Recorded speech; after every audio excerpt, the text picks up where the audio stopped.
is ready to give a report given that he saw the CCTV footage. Report within the next 30 to 45 minutes. For the information, the initial report of the Sergeant of Arms is that the NBI is claiming that they are here to arrest.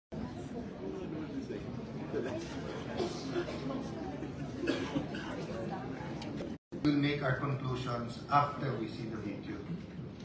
So I'll suspend for just a real 2 minutes and then we will play the tape.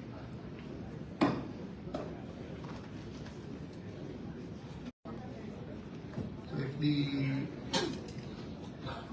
audio-video room, if the technical aspect is ready, please play the CCTV footage of Senator Bato's arrival. The body's unanimous consent to move that we cite in contempt those individuals running after Senator Bato de la Rosa